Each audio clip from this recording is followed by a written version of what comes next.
అందరికీ నమస్కారం అండి. ఈసారి వీడియోలో అక్కినేని నాగేశ్వరరావు గారు, నాగార్జున, అక్కినేని కలిసి నటించిన చిత్రం గురించి మాట్లాడుకుందామండి. ఈ చిత్రం ఎస్ఎస్ క్రియేషన్స్ వారి 'కలెక్టర్ గారి అబ్బాయి' ఏప్రిల్ 9, 1987 విడుదలైన చిత్రం. నేటితో 39 సంవత్సరాలు పూర్తి చేసుకుందనమాట. ఈ సినిమా 'కలెక్టర్ గారి అబ్బాయి' ఇందులో 2 జంటలుగా చెప్పుకోవాలి. యువ జంటగా అక్కినేని నాగార్జున, తర్వాతేమో రజనీ నటించారు. సీనియర్ జంటగా అక్కినేని నాగేశ్వరరావు గారు, శారద గారు నటించారు. నిర్మాణ సంస్థ ఎస్ఎస్ క్రియేషన్స్. అంటే ఇది అక్కినేని నాగేశ్వరరావు గారి అల్లుడు యార్లగడ్డ సురేంద్ర గారిది. నిర్మాత యార్లగడ్డ సురేంద్ర, దర్శకత్వం బి. గోపాల్. సంగీత దర్శకత్వం అప్పటికే అన్నపూర్ణ స్టూడియో సినిమాలన్నింటికి చేస్తున్న చక్రవర్తి గారు సంగీత దర్శకుడు. ఛాయాగ్రహణం ఎస్. గోపాలరెడ్డి.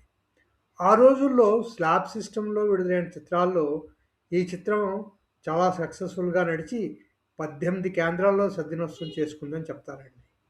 అది కూడా ఒక విశేషం 'కలెక్టర్ గారి అబ్బాయి' చిత్రం గురించి.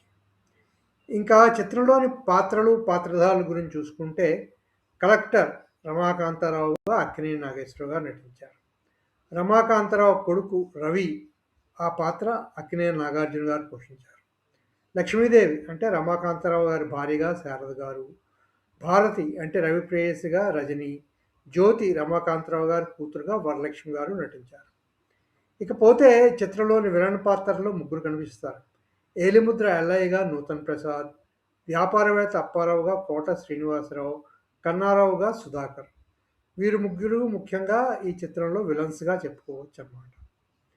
స్థూలంగా చిత్రకథ చూసుకుంటే కలెక్టర్ రమాకాంతారావు తన వృత్తి పట్ల నిబద్ధత కలిగిన వాడనమాట.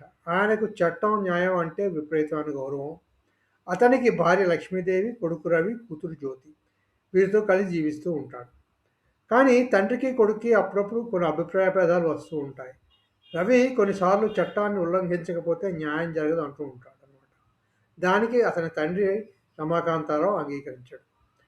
వ్యాపారవేత్త అయిన అప్పారావు, అతని భాగస్వామి ఏలిముద్రల ఎల్లయ్య కలిసి వారి కొడుకులు కన్నారావు, చిన్నారావుతో చాలా దొంగ వ్యాపారాలు చేస్తూ ఉంటారనమాట. వాటినేమో రమాకాంతారావు గారు బయట పెడుతూ ఉంటారు. అంచేత రమాకాంతారావు మీద, అతని జీవితం మీద వీరికి చాలా ఆయన ఇబ్బంది పడడమే వీరి ఉద్దేశం అనమాట. అలా అవుతున్నప్పుడు రవి ఈలోగా సబ్ ఇన్స్పెక్టర్గా అయి వస్తాడనమాట.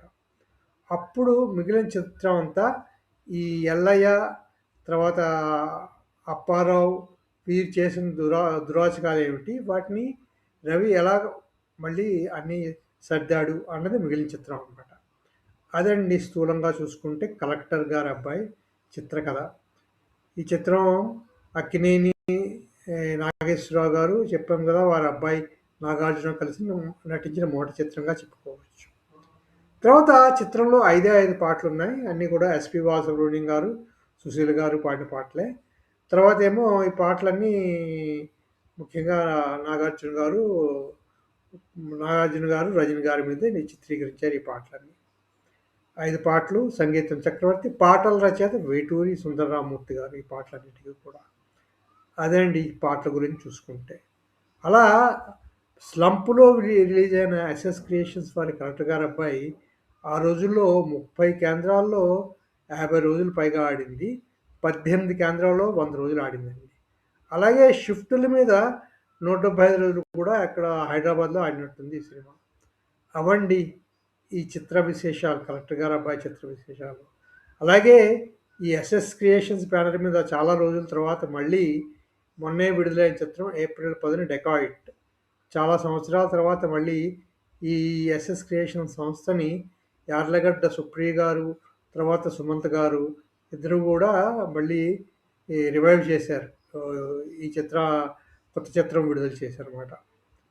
అవండి విశేషాలు. ఈ వీడియో మీకు నచ్చితే సబ్స్క్రైబ్ చేయండి, షేర్ చేయండి, లైక్ చేయండి. మళ్ళీ మరో వీడియోలో మరిన్ని విశేషాలతో కలుసుకుందాము. అంతవరకు సెలవు. Thank you very much.